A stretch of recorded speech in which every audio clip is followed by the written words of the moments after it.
Hey everybody. That is like some of the best upbeat like intro music. When I listened to it for the first time, I'm like, this is great. It's like a little dance party to get us all ready for our little live tonight. So hello everybody. See friends in the chat. Ooh, I see Cynthia from Chicago. Cynthia, I'm from the Chicago area as well. Hello. Of course, Megan's there. Hello, friend. Hope everyone's having a fantastic Wednesday evening. Hello, Jamie. Hello, everybody. Oh my goodness, I'm grateful. I don't know where y'all are at, but we have been getting some weird weather in the Chicago area, and it is finally getting a little bit warm. We'll take it. I always say, I talk a lot about weather with work, and I always say in the Midwest, like there's going to be one last blizzard. There's always one last March blizzard, and then we can look forward to spring. And I'm kind of hopeful that we got through it this week because we got some weird snow over the weekend. So fingers crossed, you never know. And I hope wherever you guys are, you're doing okay. Of course, I know there's been some odd weather throughout the week. So hello, everybody. See, we got someone from Mokina. All right, hello, Sandra. You're not too far from me. I'm in Woodridge. Hello, everybody. All right. So I hope everybody is having a wonderful night. Like I said, we're going to have some crafty fun together. This is my first like regular live stream on the Scrapbook Cards Today YouTube channel. You've maybe seen me in some classes. I know that we've got some blending boot campers here that you've seen me there as well. And of course, I have some videos on the channel, but this is my first time just kind of going live with everybody on a Wednesday night. So I am really excited to craft vlog. I see someone from Elk Grove Village. You're close by too, Donna. Okay, sorry. my attention's all over the place. I'm just very excited and excitable tonight. So I'm very excited to be here with you guys. I'm very excited for today's live. We're playing with some new Lawn Fawn products. And if you know a little bit about me, you know my love for Lawn Fawn runs deep. It is one of the first crafty companies that I really was introduced to. I remember like how I even placed my first order on their website, and spoiler, it was not the last order. And I'm really excited to play around with some of their new release items today from their most recent release. So we're going to have some fun with that today. And this live, I just kind of want to preface a little bit with how we're going to run this. It's a little different. We're not necessarily making cards from start to finish. I have a lot of pre-made elements going, but I wanted to talk to everybody about kind of the difference between approaching a card that is all ink blended and then approaching a card that is all alcohol marker colored or whatever coloring medium of choice. But we're going to focus on alcohol markers today. We're going to be pulling in some Olo markers. And I thought that Lawn Fawn was like the perfect brand to approach this with because they have those fantastic coloring stencils that makes it really approachable to, if you don't want to use alcohol markers, you can use those stencils for ink blending. And it's kind of gives you a really versatile sort of tool to work with in your stash. They're also a really great price point too. So we're going to do some ink blending. We're going to do some coloring. We're going to talk about the differences. We're going to talk about what we see when we work on one element as opposed to another element. And I'm just having like a little bit of a second thought right now. I thought I forgot an ink pad, but I think we're good to go. And we're just going to kind of compare and contrast along the way. See maybe where your comfort level is, what you think looks the best, or with what technique you would like to try yourself. And we're going to kind of compare the two, and at the end come up with some ideas of what we think overall. What's the better way to go? Are we an ink blender? Are we a marker or colorist? Who knows? I don't even know myself. I mean, I'm all over the place, and a lot of it depends on the mood too. But we're going to have fun tonight. So let's go ahead and we're going to switch over, and I'm going to show you the two cards that we're going to be working with and recreating tonight. And you may have seen them already. So let me just switch this. All right, there we go. So we've got the two cards from Lawn Fawn, using Lawn Fawn products that we're going to be using. I think that these are super fun. I love the new release with the I Like Big Butterfly stamp set, so I was really excited to play around with that today. So we're going to have fun. We're going to use this today, and we are just going to go into it and talk about different elements that we're making. I'm going to try to catch comments along the way, but I mean, I know we're already 84 comments deep in this conversation right now, so we're having some fun. If I miss your comment, I greatly apologize. Please know I'm not avoiding anybody. It's just the speed of how everything's going. I also try to give myself some points to kind of look up and check comments as well. So I've got one card that has been all marker colored. I've got one card that has been all ink blended. So we're going to use these two examples, and then we're going to go ahead and recreate them. So let's go ahead, and I'm going to put these off to the side for now. And what I want to start talking about is what it looks like when you're going to ink blend and then when you're going to color. And I want to start with the Big Blossom portrait backdrops. So I've got these two ready to go. So I've die cut this from two different types of paper. This is the cilantro cardstock from Lawn Fawn. So I did one that is from the cilantro cardstock. We're going to ink blend this. And then I have one that is from the Olo marker coloring card, the Olo paper for coloring with your alcohol markers. So we're going to kind of run with this, and let's go ahead. Let's start coloring first with this, and I'm going to show you, we're just going to color one of the stems so you can get an idea, and then I'm going to pull in a final sort of image, and we'll move on to ink blending next. So what I like to do with my coloring, especially when working with the scene, is I'm going to bring out like kind of an ugly piece of paper right now. And the reason for that is I like to color on top of a piece of paper because it helps me move my ink around the paper a little bit better. And if I do it on a glass surface, like what I'm working on right now, it's going to sort of seep through the paper, and then it's going to kind of get pushed around underneath, as opposed to if I have paper underneath it, it's another surface. just to absorb. So that's why I like to color with a piece of paper on top. We are going to, let's see, we're going to start with my Copic, or not Copic, I am so sorry, with my Olo markers, and we're going to start with YG16. And what we're going to do, I always like to start with my darkest color and then work my way to light. So let's go in, just sort of zoom in just a little bit. And we are going to add this anywhere that we think that there would be shadow. And my rule of thumb is usually like the underside. And as you can see, I'm just sort of adding it on top of this die cut area. This might be a new to you technique. You may have never thought about coloring up your die cuts before. You might just be like a colored cardstock kind of person. You might be somebody who is more of like an ink blender, but you can definitely use your cardstock and color it with alcohol markers as well. So Jenna Lynn, that I'm so sorry. You like the paper underneath as well. It's really a great tip. So we're going to go in, and as you can see, I am kind of moving my paper around. One of the things I always like to remind people when they talk to me about their coloring is make sure that when you're coloring, your hand is at its most comfortable. That's because the more comfortable your hand is, the better it's going to look when the image is all done. So we're going to go in. I know it's kind of hard to see what everything looks like, but we're just going to color up this one portion right now. And you know what I'm going to do? I am going to, just so that we're a little cleaner, let me get a fresh piece of paper to put underneath this. You can see I've been doing a lot of coloring prep, so this is definitely going to be a little bit better. But here you can see exactly what we're going to be coloring up. So as part of my next blend, we're going to go in with some YG 1.4. And I am just going to work on coloring this in. Now, as I'm coloring this in, I wanted to make a very, very special announcement. I wanted to let everybody know, and this is like a yay celebratory cue the confetti moment. Scrapbooking Cards Today YouTube channel just got up to 30,000 followers and subscribers. Subscribers is the technical term. I always say followers, but we just got to the 30,000 subscriber mark. That is fantastic. That is so many people that are tuning in for regular inspiration with us. And that number is just, it keeps on growing. Thank you all so very much for subscribing and supporting us and loving everything that we do. And if you haven't yet, make sure you click that subscribe button so that you can get as much inspiration as possible when it comes to creativity.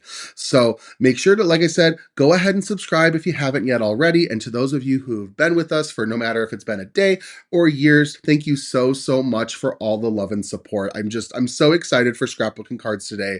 I know that 30,000, there's just going to be so much even more beyond that. So what a fantastic milestone. So we're going to move on to YG 1.2, and I'm just going to kind of keep adding that in. Now, remember I said I'm just coloring up this one stem right now.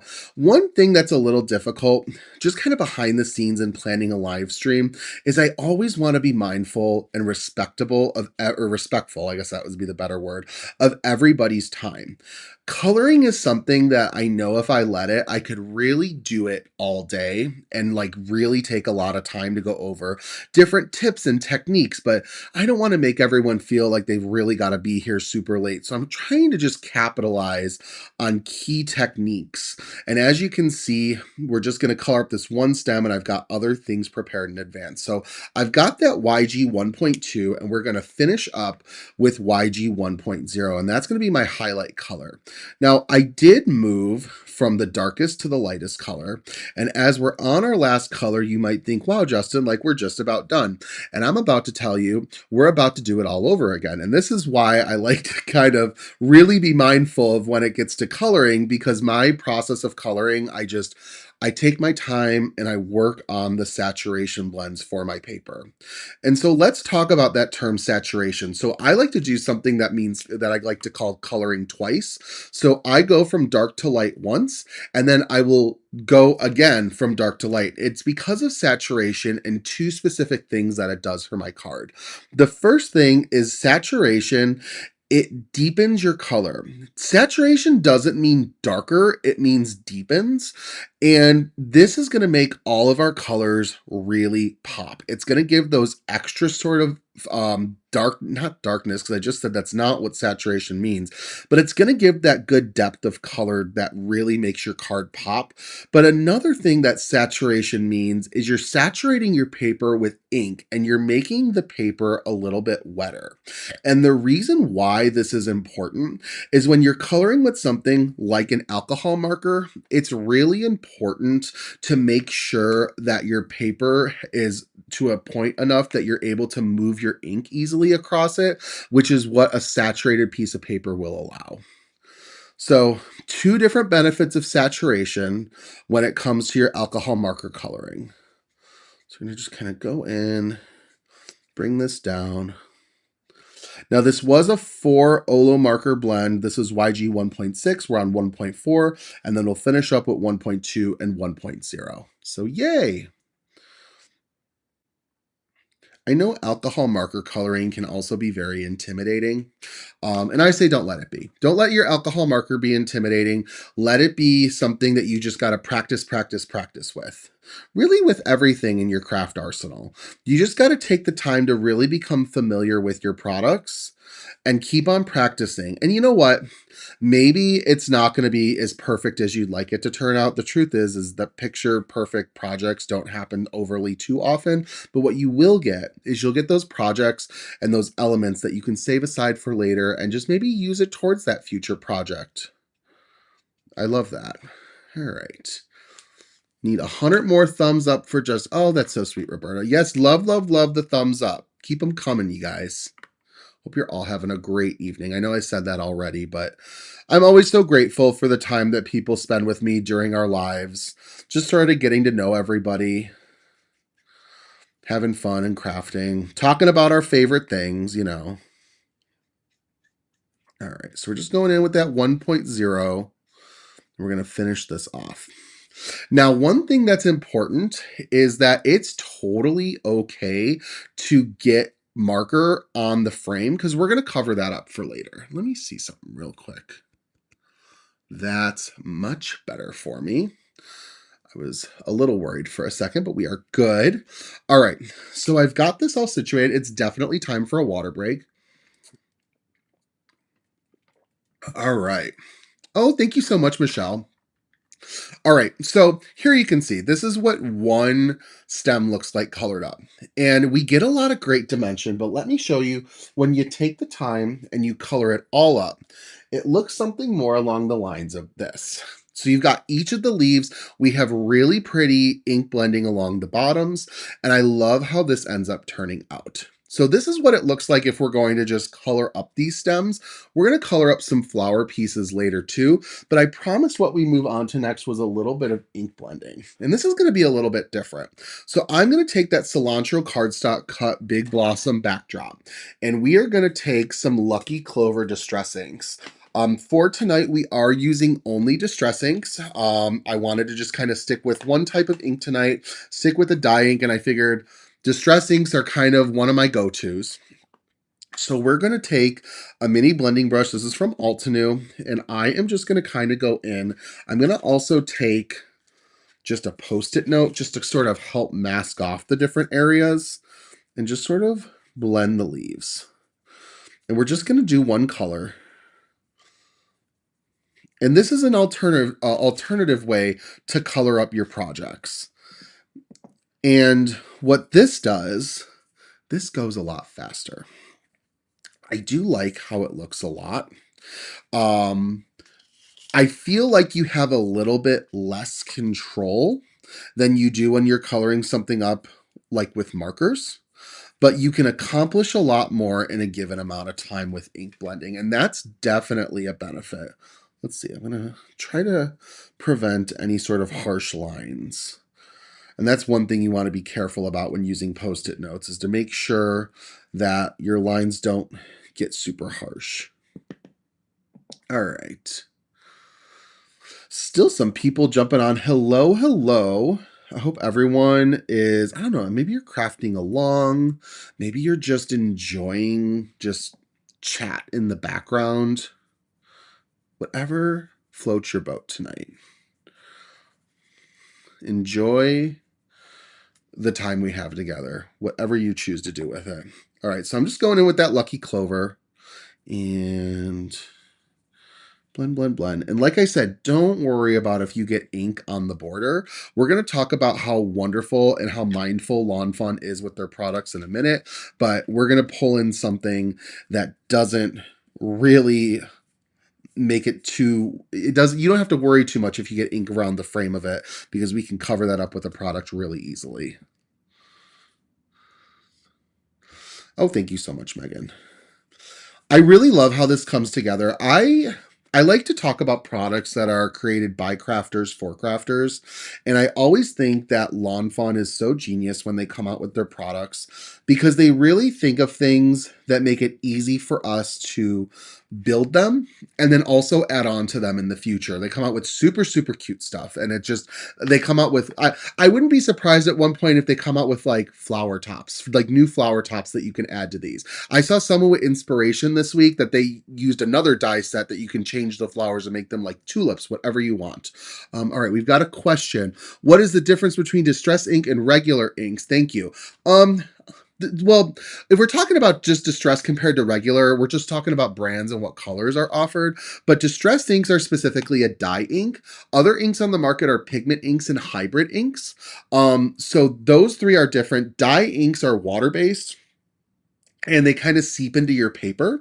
They dry the quickest, as opposed to a pigment ink, where a pigment ink sits on top and takes a lot longer to dry. But because it sits on top, it's easier to blend it into other colors. Hybrid usually has characteristics of the two inks together. It may also incorporate different properties that those inks don't have. But that's how I would best compare them. But distress ink is going to kind of function very similarly to any other dye ink on the market. I mean, give or take like exact color offerings and reactivity to water. What paper are you using? This is cilantro cardstock by Lawn Fawn. And actually, every paper colored cardstock that we're going to be using tonight is part of the, let me grab it, the Sherbet cards or Sherbet cardstock by Lawn Fawn. It's Lawn Fundamentals. And you get each of the colors in here. It's raspberry, ballet slipper, sticky note, cilantro, and moonstone. So you get all of these colors together if you get this pack. And we're actually going to be using these four in today's card. So if I'm inspiring you enough, you can get all these together instead of buying each of the cardstocks individually. And I love that they offer that bundle of them. So, okay, so here you can see we have the two different backdrops to put together. The colored one took a little bit more time, but we definitely got a little bit more detail in there. Where the colored one, it doesn't have all the detail in the shading, but it does have a technique that we were able to get through pretty quickly. So if you're in a time crunch, we're definitely seeing the benefits of this. I also just like how the inks react on the paper as well. So we're still seeing benefits of both of them, and that's going to be something you're going to continue to see as our card making process goes on. Now, we of course have to blend up our flowers. And for our flowers, I'm going to have, let me see, I'm going to grab my tray. I'm going to grab one of our flower tops. We got to color that up. And we're going to replicate it so that it looks like, so that it looks like this. And then we also need to color up the center of our flower. And it's going to look, there we go, like that. So we're going to work on coloring those up right now. So we're going to get our paper out once again. Oop. Something always drops. And yes, Megan just posted, we do have a link of the products that I'm using today. So if you're inspired by anything, want to check out exactly what I'm using, I do have the products today all ready for you guys for whatever you would like to reference. So, okay, let's pull in some more Copic markers. I said Copic again. My mindset, I'm really getting more familiar with my Olo markers more and more. And I'm really beginning to love them. I just, sometimes just slips my mind, but we're going to start with our Olo markers. We're going to start with some YO 2.7. And I'm just going to kind of go around the top of the flowers and down each of the petals, just like this. All right. And then after that, we're going to move on to our next color, which is YO 0.6. One thing that's really interesting about when you're coloring with yellows is I always sort of challenge people about what a shadow looks like when you're talking about a yellow. And sometimes people are like, well, what do you mean a shadow? Like, what does dark yellow mean to you?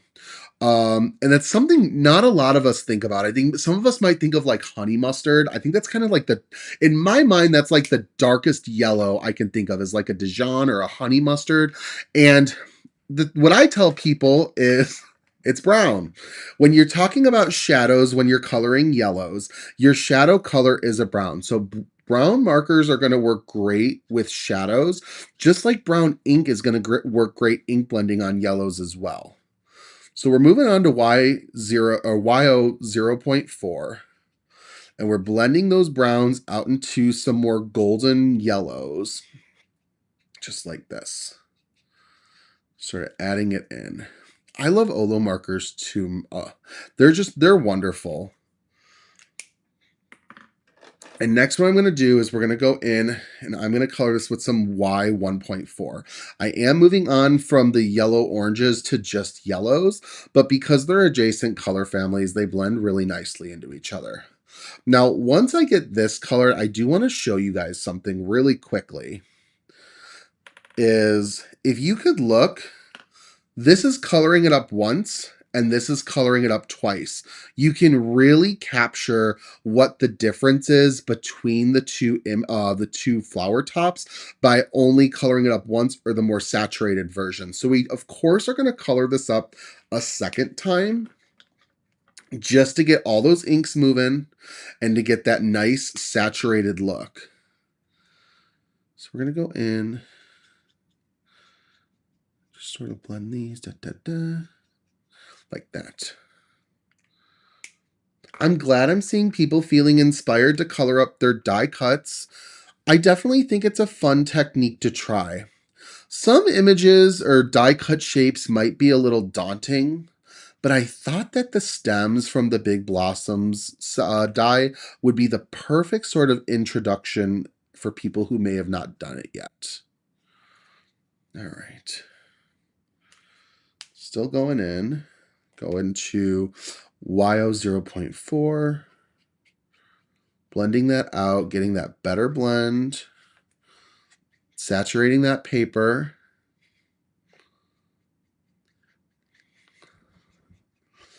I always like to talk about that I'm very lucky that Megan lives rather close to me. And so we've had the opportunity to get together a couple times. And we keep on joking that the next time we're going to get together, we're going to do some coloring and have like mimosas. Markers and mimosas. I think that sounds wonderful. So we're going to move on to some Y 1.2.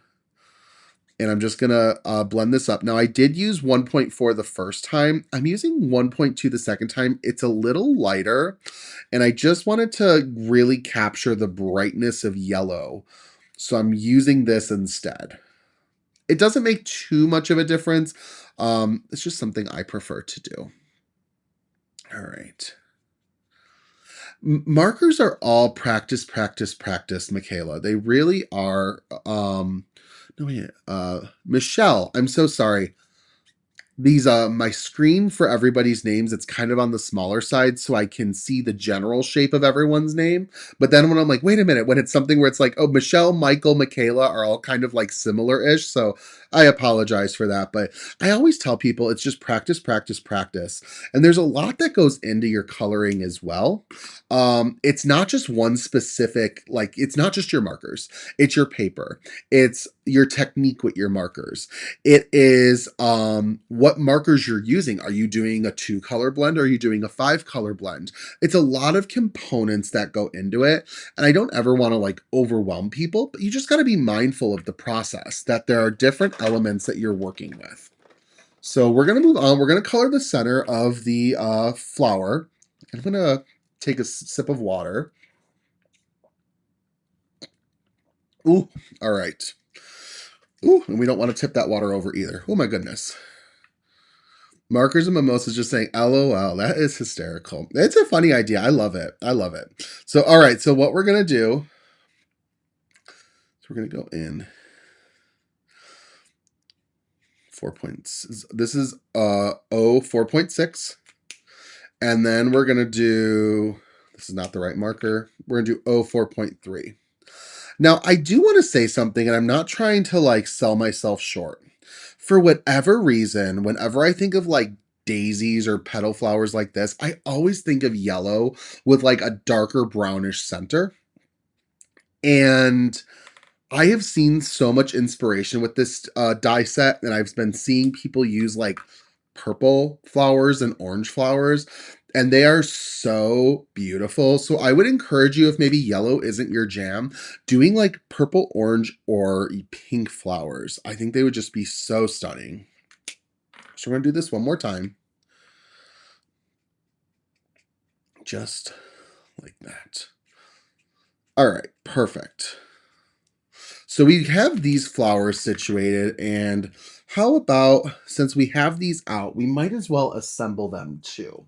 So let me grab we have 3 flowers to put together and 3 flower tops, just like that.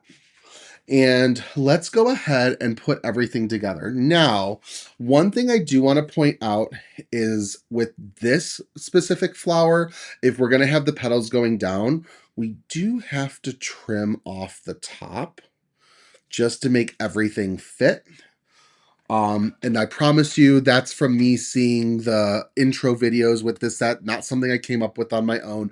I know with some of these sets, it's a little intimidating to freehand cut stuff if we feel like we don't have to. And I'm also trying to multitask and make sure my glue is good to go. Just filled it up too. There we go. So you're just going to want to trim that off, put a little bit of glue, and then take that flower center and pop it right in. Just like that.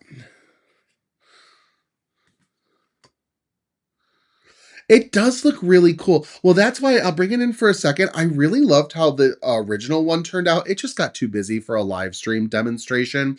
But I could definitely use it for something moving forward because you really get to see all of those floral colors in there. Who knows? Maybe I'll throw like a stencil over it and give it like a good like mixed media look. I don't know. Stay tuned. You never know. All right. Just let me go in. Kind of nudge that into place. Do one last one. Oh, Kelly, you're so sweet. Marker, you know what? What I love about Olos is I think that they've made alcohol markers even more approachable. They're at such an amazing price point. And I think that they really take the ease of the markers and they really make them easy to maintain, which I think is really important as well. Because I know cost can be something, it used to be something, and maybe still is for people that's intimidating. Olo markers are at such a fantastic price point. And I want to say, I didn't check if it's still going on today, but I know yesterday they were having like it was like buy 4, get 1 free, or a buy 5, get 1 free marker sale, which is really easy to like build up your stash. So something to keep in mind. But we've got our 3 flower tops that we've alcohol markered already. So I'm going to set these off to the side. And now we're going to change and we're going to move on to ink blending. And so we've got our alcohol marker flowers. We're going to do our ink blended flowers. And honestly, these are going to fly together. These are going to be like super, super, super easy, where you're really going to start to see those benefits of ink blending being a time saver opposed to using alcohol markers. So if you, like I said, if you got the time and you want an alcohol marker, you're going to get all of that control. But this really helps cut down on time. Oh, you did? Okay. It is still happening. Thank you, Megan. It's a great deal. So I'm going to put this in my ink stand, and we're going to take our wild honey, and I'm just going to blend from the top. I always think with flowers, the shadows should be close to the center of the flower, and the long edge of the petals should be lighter. Buy 5 half markers and get 1 free. Okay, so I was there. Yes. All right, that's a great deal. And what I love is Olo really is there to support the makers too. I see them all the time at different events and really like branching out to talk to crafters and talk about their markers. And I'll tell you, I love to see that. I love to see them stand behind different creators, and they've really got a fantastic product going on. I also love, if you check out the Olo website, they have some creator series of markers where you might find that some of your favorite paper crafting content creators have curated a collection of their favorite markers. Um, I know Carly T, who just had a fantastic release over the weekend using the most adorable gummy bear products with Hero Arts. She has her own collection of Olo markers. I believe it's 24 markers, and it's like her own selected amount. And so if you love that gummy bear release, you're gonna love her marker selections too, because I know they're gonna coordinate perfectly. So we go in, blend our florals. No, it just lost sound. Let me see. All right. Let me know. I haven't had anything change on my end. It should still be my Mac microphone. Are we still good? Can y'all hear me? Sorry about the sound blip. I'll wait to see to make sure we've got a comment to make sure sound we're okay. Sorry about the sound going out. Let's see.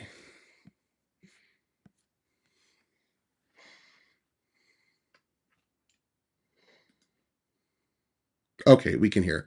And then my my comments froze. Okay, I'm so sorry. Thank you guys for jumping in. I appreciate it. Sorry about that. Oh, good. Love, love, love to hear it. Okay, so we've got our 3 flowers. So I'm going to put those off to the side. And then I'm going to grab some vintage photo. This is an old vintage photo. It's got the old style of label.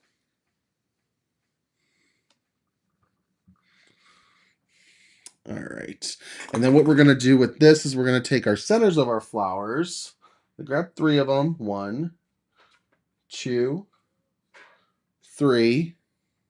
It really is pretty. I love wild honey. Megan, I think I saw you use it the other day.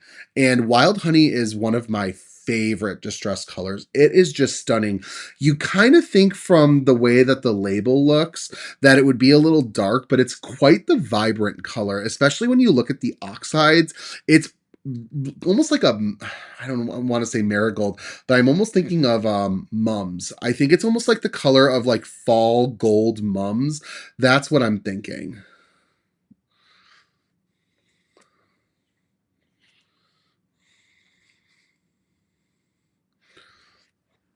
So going in, adding this, da, da, da, just to get that nice blend on the bottom. Oh, Cheryl, thank you so much. And tell your granddaughter thank you too. If you guys are both watching together, I love that. Love, love, love. But yeah, wild honey is one of my favorite distress colors. It is, oh, just a great one. I feel like as a creator, I always lean towards sort of the color wheel, like your pink, red, orange, yellow, green, blue, violet, and then like black, gray, or brown. But I feel like wild honey is such a perfect in between sort of color that like you gotta grab it at some point. All right, so we're adding this in. It's actually a YouTube glitch. Well, I'm glad it's YouTube and not me, let me tell you. All right, so let's go in. I'm going to trim off the top of my flower. And of course, I put my scissors down somewhere. I forgot, so that's okay. And we're just going to sort of trim the top a little bit and then use our liquid adhesive. Now, I am using my Misty Precision Glue Press. What I love about this is that I'm able to put my favorite glue inside. And what that is for me is I use Ultra Bond adhesive by Thermoweb. So we are using that tonight. I use that for like all my crafting. I've been an Ultron boy for many years. Thermalweb has fantastic adhesive products. Actually, the very first piece of crafting adhesive I ever purchased was a tape runner from Thermalweb. And I got it at a big box store. Didn't really put two and two together. Didn't know much about the industry, but I was a tape runner boy for a very long time, and I still have very many tape runners. So, all right, so we're gonna go ahead and put this last little flower top on. And then I wanted to show you guys, so we've got our ink blended and our alcohol ink markers. And I think that, or markers, flowers, and I think you can really see the difference quite vastly with these now. Um, Alcohol markers are definitely deep and saturated. Took us some time. I only was able to color one with us.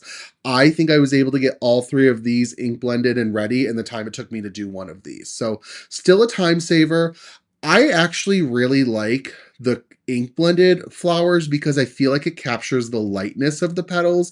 I don't have to worry about it being super dark and saturated. So I can kind of go either way on it. It just sort of depends on what your mood is with these. So let's go ahead, we'll put this away.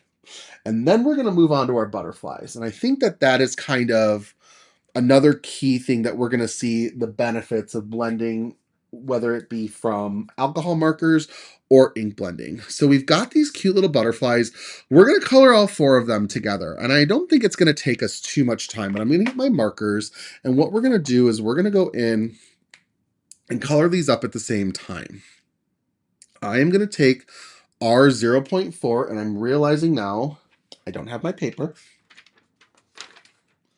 Let's just fold it for now. Really such a difference. They're really, and see that we're going to get to that at the end, but you're going to find things you love about both. And that's kind of what I think everyone is coming to see, is that there's ways that you can incorporate both of these techniques and get sort of the best of both worlds. So we're using this R0.4 right now as the shadow color for our butterflies. Now, another thing, I am approaching the coloring of these butterflies kind of simply. I'm not going super crazy with colors. I have seen so many ways for these to be colored up, and I have seen so much gorgeous inspiration that you can have so many fun color palettes with this. One of the most prettiest ones is when you can color this up like a monarch butterfly. Oh, I love that. So not doing it tonight just because I'm trying to be mindful with time and just trying to show everyone the basics, the ins and outs. But I wanted to sort of color these up as like a peachy color for the center. So we're doing OR 2.2 next. Just like that.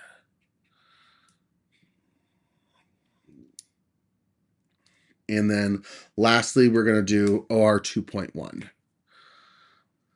When you find a glue you like, it's hard to switch. That is so true. It's like we become creatures of habit. And then you know what the worst thing is when you find something you love and it gets discontinued. Oh my goodness. Oh, RIP to all the discontinued craft products that we love over the years and then having to find a new one. Oh, I tell ya.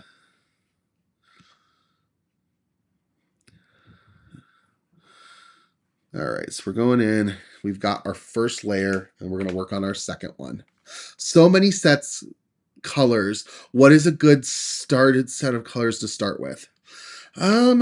Gentlemen, what I would say with your markers is I always refer to people, and this would be hard because I'm basically going to tell you about right now that like I would recommend with Olo markers to start off with 16 to 24 markers. And I would really lean towards the 24 mark. And the reason being is I would try to do each of the main colors on the color wheel. So pink, red, orange, yellow, green, blue, violet, and then brown and gray, and I would do 3 tones of each. I would do like a mid-tone, a highlight, and a shadow. I'm sorry, I don't have exact numbers in front of me. Hello, Mindy. Hope you're having a good night. I know you're dealing with a sicko in your house this weekend or this week, someone not feeling very well, and I hope they're feeling well soon.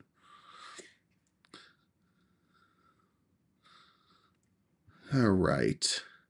Is the Ultra Bond matte? It's not, Michelle. It is not a matte glue. I will say though, I know Gina K's got her matte glue, her Connect glue.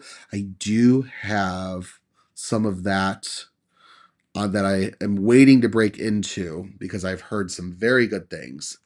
I know she colored light to dark. It's beautiful. I always color light to dark yourself. I just get in the habit of doing dark to light. It's just what I feel like it does is it gives me the opportunity to start with the shadows and then build outwards.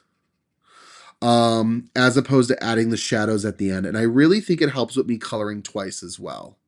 Mr. Sniffles, oh my goodness. Well, I hope he feels better very, very soon.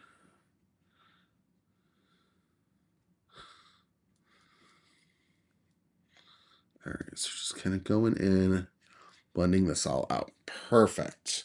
All right, and then what we're gonna do is we're gonna color up the wings, and this will be easy too. We're gonna start with some YO 0.6. I'm gonna use some of the same colors of our actual flowers.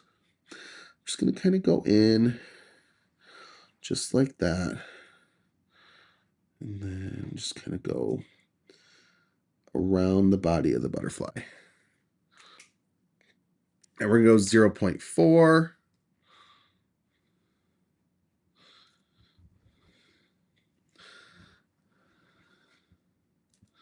Just like that.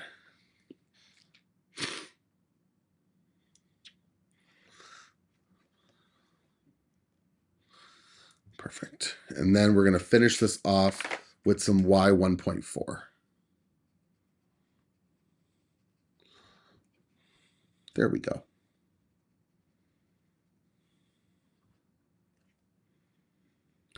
And as you can see, we're getting those really nice blends. It's a 3-color blend. We're using the same markers that we used for our flower tops. I try to always keep that in mind when doing a demo, is to not have y'all reach for too many markers. Try to recycle what we can, just because it makes it easier on those supply lists. All right, so let's repeat this one more time. I feel like I have a little bit of hair. Oop, it's just kind of sticking out just a little bit. There we go. Okay, so we're going to go back in with YO 0.6. One thing that I always think is interesting is whenever I do a demo with colors and I do more intricate areas, I tend to get a little quieter. Just because I feel I find myself focusing on those detail spots. And then I'm like, oh, wait, Justin, there's people watching along. They don't just want you to be quiet. So if I get silent, I apologize. Oh, you're so sweet, Melody. Thank you so much. I'm so glad. And I'm also so glad Mindy popped in tonight. I know, and someone had commented about her new Let's Stamp Together video. And Mindy's wonderful. Love, love, love what Mindy does. And easier on the crafter math. Megan, that is so true. Easier cleanup for certain. All right, so we're going to go in, adding that YO 0.4. And then lastly, going in with Y, and we'll repeat, we'll do 1.2, just like we did with the flowers. And like I said, you guys, there are some really great ways to color up these butterflies. Also, can we sit here and think about that Lawn Fawn was gracious enough to name this stamp set I Like Big Butterflies? I don't think you could have named it anything better. It is like the perfect name for this stamp set. I love how Lawn Fawn puts a little bit of humor and little bits of puns and into all of their products. This is absolutely no exception. So, all right, we've got our butterfly inner wings, and now we just have to do the outside of the wings. And we're going to do another 3-color blend. And for this, we're going to kind of lean into some darker magenta colors. So we can go with some RV 1.7. Now, these wings do kind of have 2 parts. So we're going to separate them just like this. Now, one thing that would make these really special, and I did not do this, is you could add stickles to these butterflies to give them some really nice glittery pops. And it would just be stunning. I know Jen Shirkus always adds stickles to her Lawn Fawn images, and they just, oh, they pop. They're adorable. I always get so nervous myself just because I feel like I would accidentally smudge. But I tell you, anytime I do end up remembering to add stickles to a project, I'm always thrilled. All right, we're going to go next with some RV 1.5. We've got a question. I've been coloring with Copics and Hammermill 100-pound cardstock, and the color bleeds outside my stamped image, which I made with Memento Tuxedo Black ink. Any ideas why? So usually when ink bleeds outside of the lines, it's usually what I see as a saturation problem. You might possibly, and now mind you, I have not crafted next to you, so if you're sure this isn't it, I trust your word with it. What I see is people who are heavy-handed and adding too much ink to your paper. That's what gets it to bleed outside the lines. Now, you got to remember with your inks, so I stamp these out with an alcohol marker safe ink. Tuxedo Black from Memento is one of them. I stamp these out in jet black ink from Lawn Fawn. Just right like this. They don't withhold necessarily the ink from going outside the lines. Now, if you're talking about the type of bleeding where the ink is mixing with the marker, even though you're using an alcohol marker safe ink, it might be dry time. You might need to let your ink dry a little bit more before you put a marker to it. I usually recommend, unless you're like 100% confident that your ink doesn't do it, and also I'm moving on to RV 1.3, I recommend kind of heating up your images with a heat gun before you color them, just to have that added security that something doesn't start bleeding. So I would say if you're worried about if it's the ink mixing with the marker, try to let that image dry a little bit more. If it's the ink going outside of the lines, I would think it might be saturation, too much ink being added to the paper. The Copic bleeds out, the color bleeds outside. Yeah, I would say that's probably then saturation, too much ink on the paper. That would be my initial guess. Because you got to remember, it's it going outside of the lines, your ink doesn't act as like a well. It's not trapping your colors inside. You've got to do that yourself. It's just like a coloring book, like in going inside and outside of the lines. But with the paper, if you're adding too much ink, it can seep outside of it. So that's a possibility. All right, we're going to repeat these colors one more time.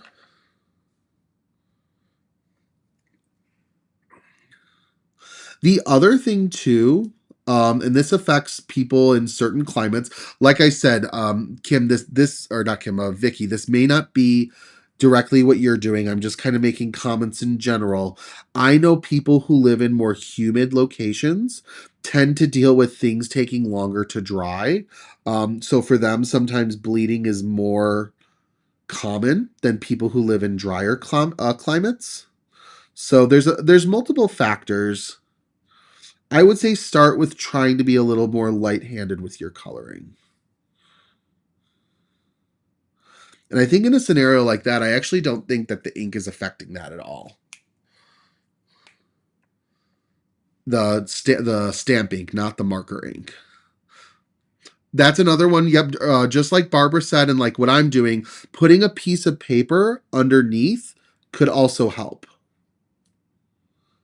Because then if your paper is getting saturated with ink, it's not getting like pushed around. It's getting absorbed by the paper underneath. All right. Da-da-da. See, this does take a little bit of time, and I'm forgetting we still have 2 other butterflies to color up together. All right, so we got RV 1.3.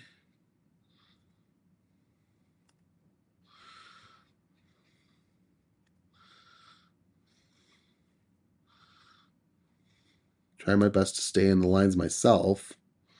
I always have little blips. It's okay. There.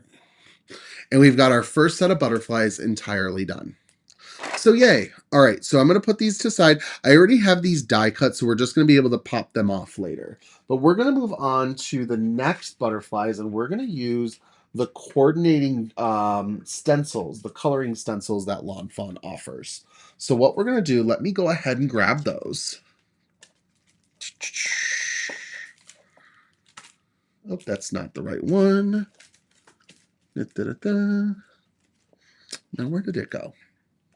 I had everything all pulled out. Now it's going to go hiding on me. There we go. Perfect.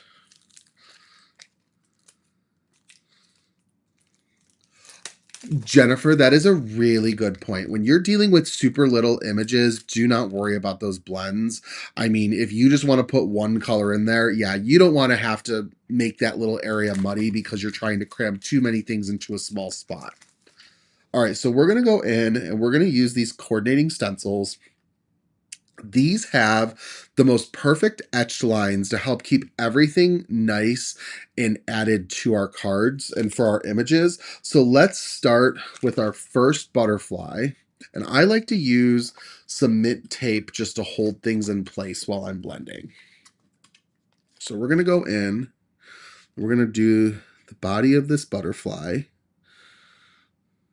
And just line it all up. And if you see the top of my head at all, I apologize. All right, we're going to go just like this and add that in.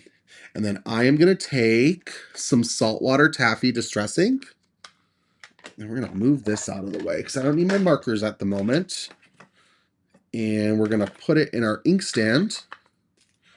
And I'm going to take my mini blending brush, sort of clean it off a little bit, just like that. And then just sort of ink blend. And this makes coloring up these images so easy. This is one of the most brilliant products. It's going to give you the nice blends on your images. I like to start on one end, so the one end has the shadow, and then make it a little bit lighter as I move it to the other side of the opening. Just like that.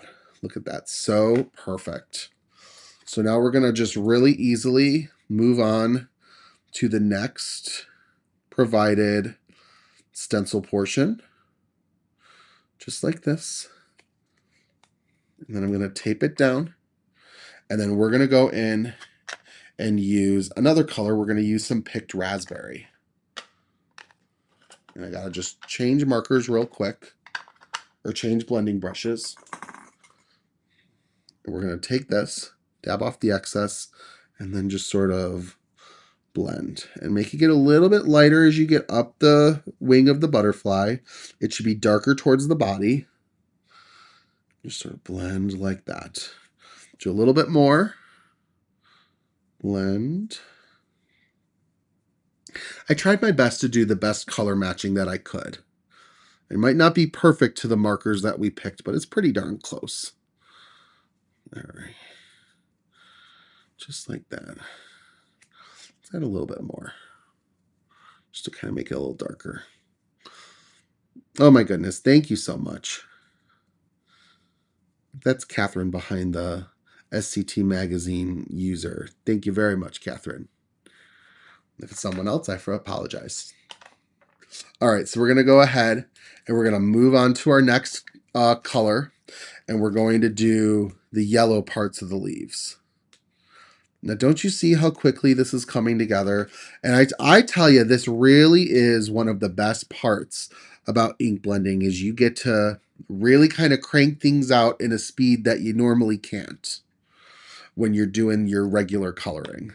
So we're going to go in with some mustard seed. Is that what we did before? Yes. It is, Catherine. Thank you so much for clarifying.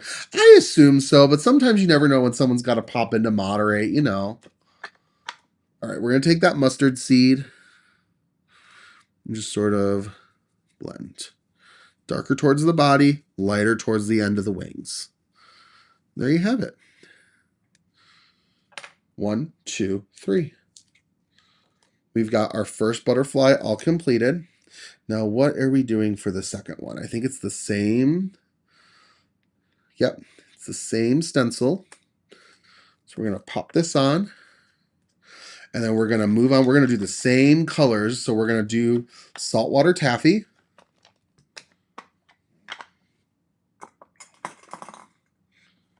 And just sort of blend that side just like this. Keeping the right side darker than the left side, giving that like faux shadow effect. Just like this.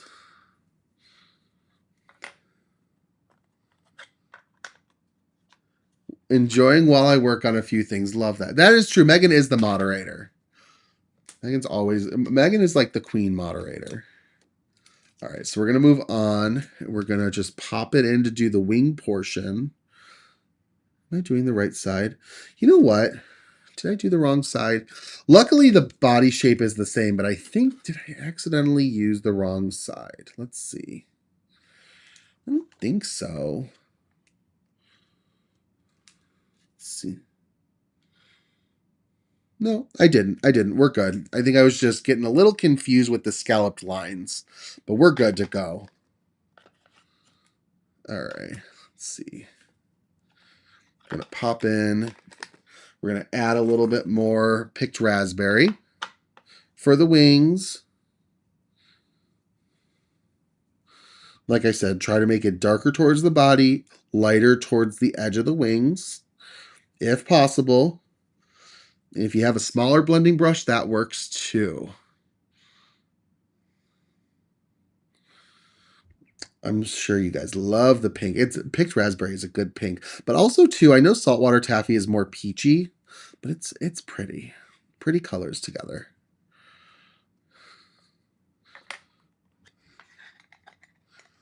Hey, that's okay, Jennifer, if you're sitting and coloring. Not a problem. Always work on things later. I have things I still need to color. Oh my goodness. I almost started coloring a different project like 20 minutes before tonight's live. I'm like, Justin, you're never that ready to go. Like, don't do that. All right, we're going to move the stencil to do the last butterfly portion, just like this.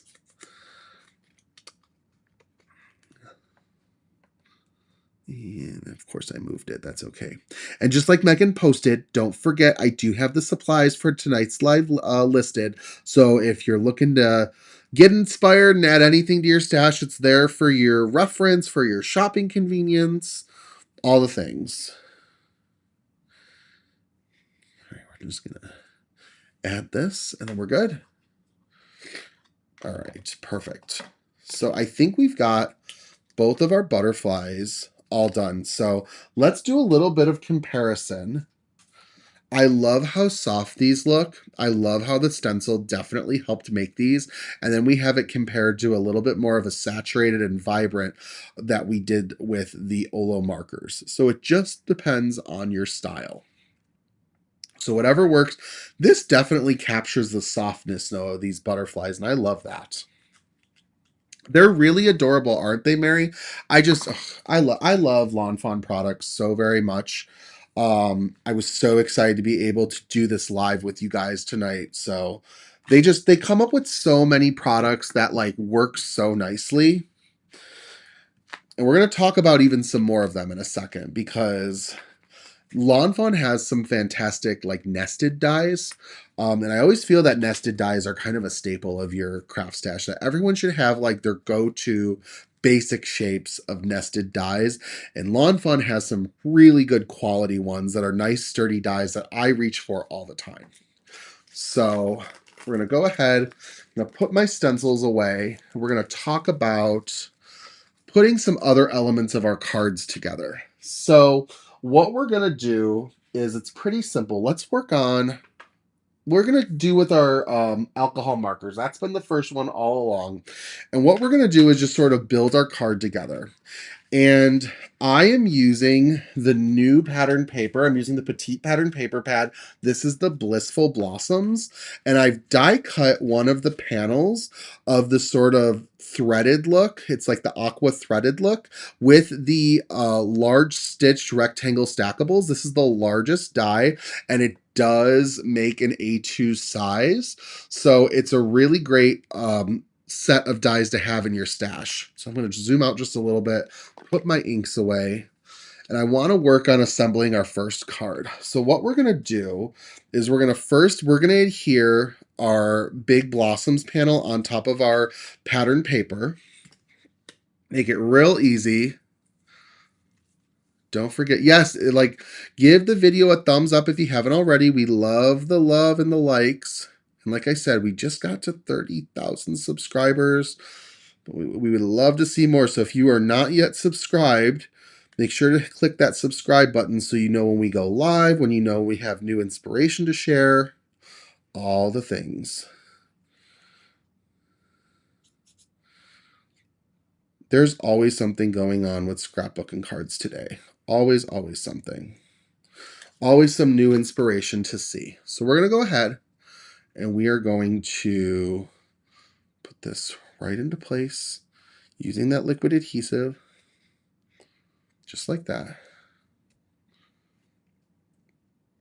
All right. Sort of make sure everything is nice and pushed down. And now let's talk for a second about that mindfulness of Lawn Fawn and how everything coordinates. So if you guys didn't know, whenever Lawn Fawn comes out with a backdrop die, normally when it has a frame like this, it coordinates perfectly with the largest die from the stitched rectangle frames, and you're able to die cut that and adhere it directly on top. And that's going to cover up any of that ink that we got on that white border. So it's really a great product to have in hand. I've got it linked in the products that we used for today's live. And it just really nicely covers everything. I love that they are constantly coming out with products that coordinate with things that they came out with years ago. I think that this rectangle frame set has to be at least 6 years old, if not more by now. And that they're still coming out with things that you can coordinate with it, I think is fantastic. So we're going to go ahead and we're going to add this on. Now I did die cut this from the raspberry paper that's included in that sherbet paper bundle that we talked about earlier. So this is part of that. Oh, Linda, you're so sweet. Thank you. And yay, Cheryl signed up for the fall event. How exciting. That's going to be so much fun. So much fun. All right, so we've got this. We've got to do each of the flowers as well. Let me grab my trusty tweezers, because you got to get your tweezers out, right? They really are. Lawn Fawn is constantly coming up with ways to incorporate your favorite products and giving them some new inspiration, or just using what you have on hand. And I love that.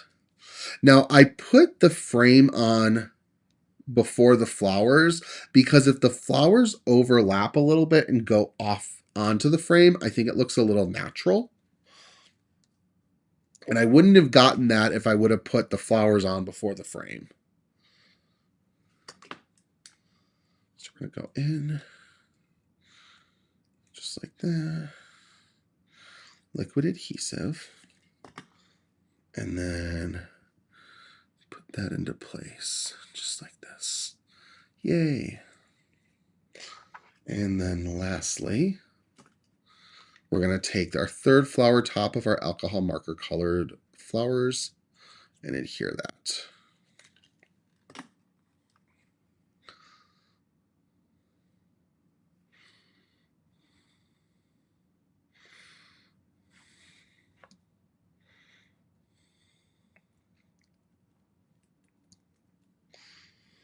And crossing all our fingers for you, Jennifer. Absolutely. All right, so let me grab a drink of water. Now, what I also want to do is I want to show you guys how to work with some other Lawn Fawn products, and that's with building custom sentiment strips. So I did use the ballet slipper paper, and I stamped out the sentiment thinking of you that's included in the I Like Big Butterflies stamp set. And I want to use some good older Lawn Fawn products that they use this product all the time, and I love how they use it. So we're going to use the everyday sentiment banners, and I'm going to use the middle-sized one. And what we're going to do is we got to run this through our die cutting machine twice. But I'm going to line this up so that it cuts pretty snug to the left side of our sentiment, just like that. And I'm going to take some tape. I'm going to tack it down. And then I'm going to take my Platinum 6 die cutting machine. And I did stamp the sentiment in Festive Berries Distress Ink because I liked how that darker red went on top of the ballet slippers paper. So I'm going to pop this out. And then I'm going to just move this off camera for a second. It's going to come back real soon. And then, as you can see, I've got a real nice sentiment banner on the left side, but the right side, I don't really have anything. And what you can do is taking these sentiment strips, you can just sort of nudge it back into place and then sort of position it. And once you're happy with the new positioning, take your tape and stick it so it holds everything nicely in place. And then process it through your die cutting machine once again. And then I'm seeing that my tape needs to be a little bit more secured. But by doing that, you can make your own custom sized sentiment strips. Even if it's a little bigger initially than what you need, you can trim it down and you get a nice size that perfectly fits that Thinking of You sentiment banner. It's such an easy way to make sure that even though you might look at this and be like, oh, all of my sentiments have to be this length, not at all. You definitely can use this die to get your banner down to whatever size you want. All right. So I'm going to take this, and then we're going to put our sentiment onto our card. I really think it's a great tip. And you get 3 dies with the everyday sentiment banners. It's such a great investment for your stamp set because this is not going to break the bank too much. I think that this die set, I know it's less than $15. I almost want to bet you it's less than $13, but don't hold me to it. All right, so what we're going to do is I want to put my sentiment banner into place first. And then I also want to grab my foam strips for this. And these are scrapbook.com 3mm foam strips. And I'm just going to put these on the back. And I'm very quickly realizing I did not put my little detail scissors on my desk. Oh, phooey, Justin. Are they easily findable? There's one pair. All right, we're going to grab these. Hey, if that's the first thing that I didn't bring over for the live, we're doing pretty good. If I do say so myself. So we're going to trim that. It always helps to have good non-stick scissors when working with foam tape. And we're going to put this into place. I decided to put this kind of right here. Let's see.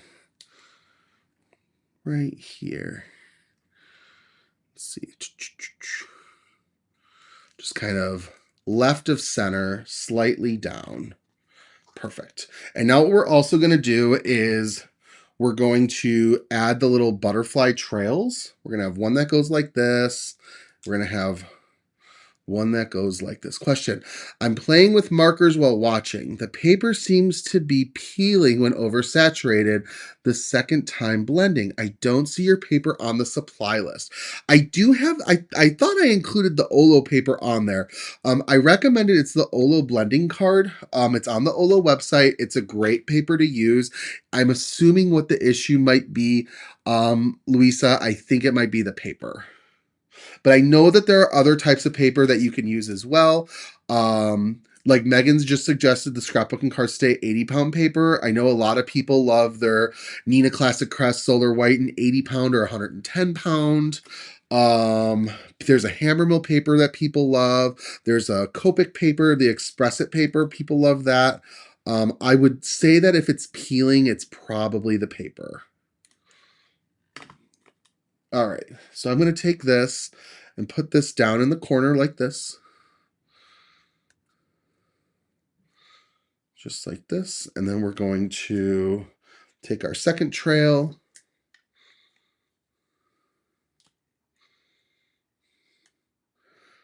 Oh my gosh. Gentlemen, I have so many scissors too. Oh. And it's always like I can never find the one that I need, you know? All right, so we're going to just kind of add this like this. I just panicked. I got a notification on my laptop and I'm like, oh no, who's trying to get a hold of me? It's my computer telling me I need to do an update. So, I mean, we got to do the update, but it could be much worse. All right, so we've got those two little bits in place. Now we're going to pop our butterflies out. And I also love that I don't have any like wasted spot at all. Like we really utilize this.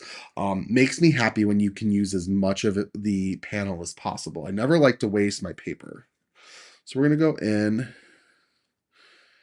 and just sort of add a little bit more of these foam strips. Just like that. And then let's see. Yes, as Megan said, has anyone made a decision yet? Which do you like? Do you like the marker method or do you like the ink blending method? Because I put some thinking into what I prefer. I think I know what I like. But I don't know about you. Love to hear what everyone's thoughts are. Team markers. All right. Jenna Lina's team markers. Do you got any more team markers? More, or do we have some ink blenders?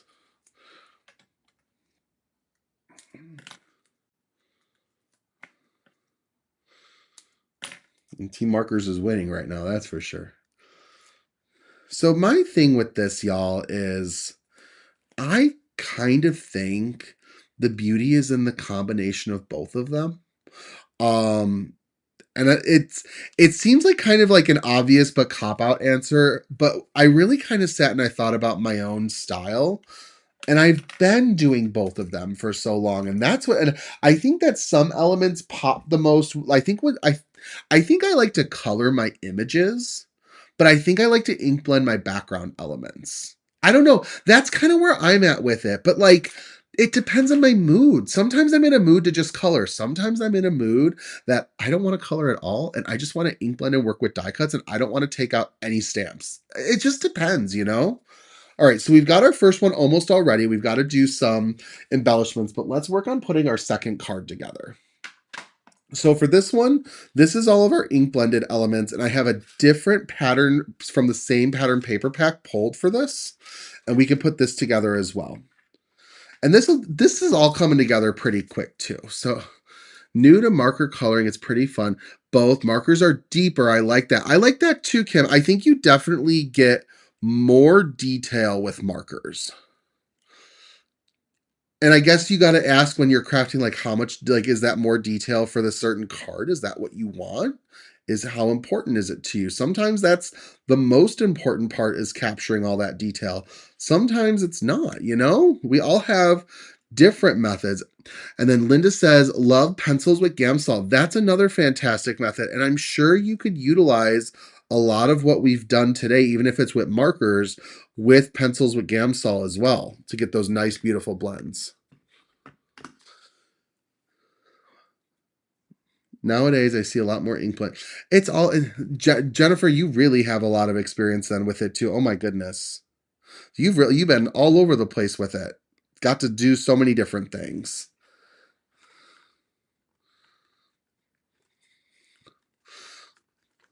And yes, friends, for those of you who may not have, even though Blending Bootcamp is over, you can still sign up and get all of the fantastic inspiration from Blending Bootcamp.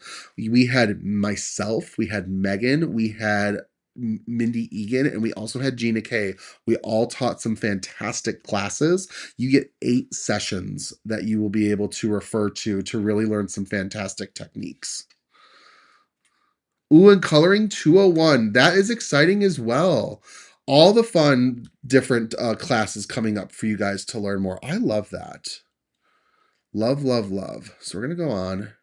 We're going to put this frame on. Because like I said, I really wanted to sort of make each card be as close to each other as possible without being like 100% identical. All right, so we're going to go in. Now, one product I forgot to talk about is, and I'm going to bring out these flower tops in a second, is the cardstock that I used for the center of the flowers that we ink blended. And that's paper bag cardstock from Lawn Fawn. And one thing I did want to point out about the paper bag cardstock, that would be the center of the flowers. It is kind of more along the lines of a darker craft cardstock. It definitely has a grain to it.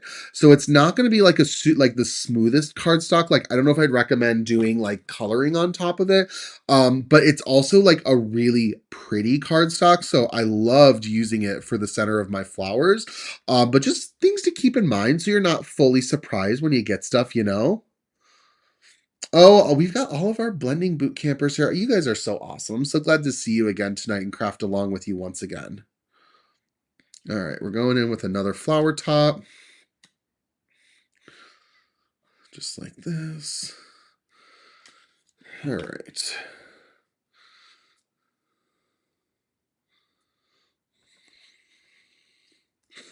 And then our last little flower, we got a jumper. It's all really coming together. I just love how these panels look. I love the different coloring methods. It's really nice to see them showcased on their own card, but you know it would also be fun to see them all together to really see what like all the learned techniques would be able to do. So we're going to go in. Y'all, it's also too, like behind the scenes tea.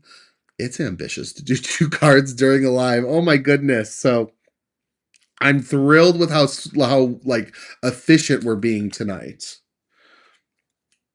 But I really wanted to capture a technique that I could show you guys really easily what these 2 sort of methods look like together. Let's see. Up just a little bit. I think we did like the right things on camera too. So, all right, there we go. We've got that.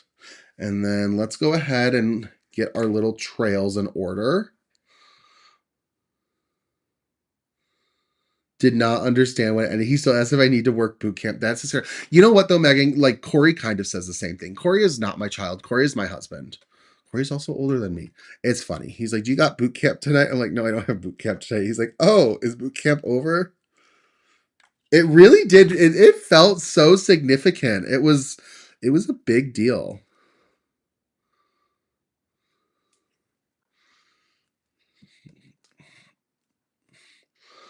All right. And in our other trail, I love that they include these little trails for these stamp sets. It makes it so fun to do these little fluttering critters.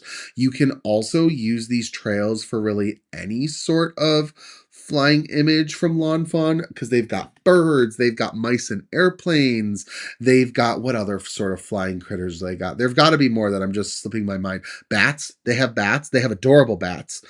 So definitely there are options for you to use these fun little trails with. It doesn't just have to be for these butterflies. All right, we're going to pop the butterflies on. I actually really like how these butterflies got blended up. I almost think these are better than the ones that we initially did for the demo cards. They just look super soft and pretty. See, Megan, Corey, and Ayrton have that in common. I really do think they're cute. And we're getting to a point where we're just kind of popping on our last little bits of critters, and then we're going to add some embellishments. And I like to talk about embellishments too, because like I like to do them generally after I put my card on a base, because I don't want them to be interrupted. We're going to go in, but then I only prepared one card base. That was the second thing I forgot. And literally I realized this as the timer like hit the 1 minute mark before we all hopped on today. And I was like, oh, I don't think I have enough time to do a card base before we're together. So I might need to whip one up right now, but that's okay. Judy, the frame die is really a good investment. I promise you. I think that out of anything that we're working with, that is probably the most like evergreen product out of these, that you're going to get like use after use with. I use my frame die all the time. It's a great product to utilize for that. So we've got these two all situated. Let's really quickly score a card base together. I've got my scoring board. And you know what?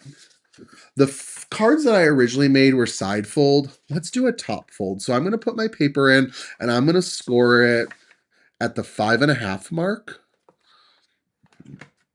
And then just sort of work it out like that. Behind me. And then grab my G to K guillotine trimmer. You always got to have your guillotine trimmer handy for a Facebook or a live stream, you know? Justin used the bats for a... I did use the bats. I love the bats. Sell t-shirts. I would love that. I would love the t-shirts. All right, we're going to go ahead.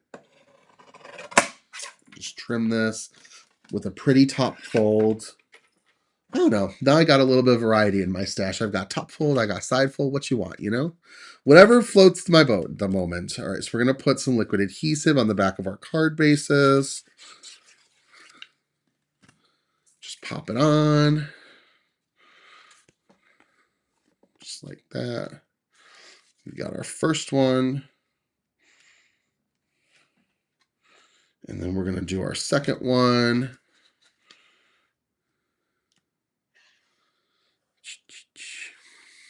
See, I always try to be as prepared as possible, and apparently I was not prepared enough to have my card base stash replenished. I survived blending boot camp. That's hysterical. All right. Perfect. All right, we've got them both on their card bases. Now we can do just a little bit of embellishments. I am going to use the Crater Lake Sequin Mix from Catherine Pooler. What I love about this is when it says Crater Lake, you kind of don't know what it's going to look like. And then you open it and realize they're just really pretty iridescent sequins. So we're going to use a little bit of that. And then let's see, I just want to replicate where I've got them. So we're going to do 1, 2, 1, 1, 2, 1, like that. And then let me grab my pick it up tool. We're going to just pop these in. Just like this. Let's see. Like that. It's nice to have a reference point with sequins because you're like, oh, I can just kind of beep, bop, boop. Let's see. Oh, you guys are so sweet. Thank you so much for all the kind words. It's definitely getting towards the very trail end of this, but I really love seeing how everything has kind of gotten pulled together. No, this one needs to flip over. Phooey. Sequins just want to stick with you, but they don't want to stick where they're supposed to go. Never, never, right? I need a little bit more. There we go. We need this one. Getting sequins to flip over the correct way can sometimes be such a task. Such a task. All right, we're going to do one more bout. 1, 1, 2. Like I was saying, I like to put my sequins and embellishments on my card after I have everything into place, because that way I feel like there's less of a chance for them to get interrupted and for them to get kind of moved around. So that's why I do it last. All right, let's see. We'll go boop. And of course, you can never go wrong with clear sequins. They're just kind of like the classic go-to. So yay for pretty sequins. Plus, Catherine Pooler has a fantastic sequin mix collection. They really do. Let's see. Do that. Kind of move it a little bit. Just like that. And then let's see. Need a little bit more. We're so close, friends, and I'm focusing on finding these sequins. All right, there's that. And then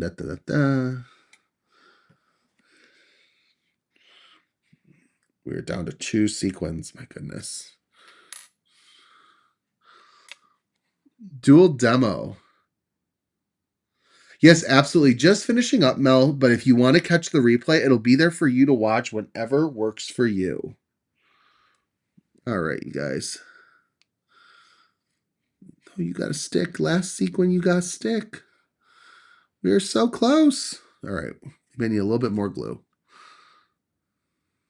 Remember, y'all, I said I get a little quiet when I start to look at the firm details at the end. All right, we got that. And one last bit. Right like that. And we are all good. Oh my goodness. Y'all, we did it. You guys are so wonderful. Thank you so much for tuning in tonight. My goodness. And we did it. I had an idea. I was like, we're going to try to get this done before, I guess this is 10 o'clock Eastern time, and I am 3 minutes under the buzzer. So, oh my goodness. So we've got our cards all fully completed using the I Like Big Butterflies stamp set and coordinating dies, along with the coordinating coloring stencils from Lawn Fawn. Now, we did pull in some other Lawn Fawn products that, of course, made this card even pop more. We used the brand new Blissful Blossoms paper. We used the stitched rectangle frames die set along with the stitched rectangle stackables. We also used, we can't forget about the Big Blooms portrait cover die. Oh my goodness, it was so pretty. I love how that turned out. These were so fun. And now I have 4 of these beautiful cards that I'm very happy to have in my collection. So they're beautiful. I'm going to have to find who they're going to get sent to, because I just love how these turned out. So just thank you all so very much. I'm looking at all the comments. Thank you all for tuning in. Let's go ahead. Let's switch back to my face for a second. All right, there we go.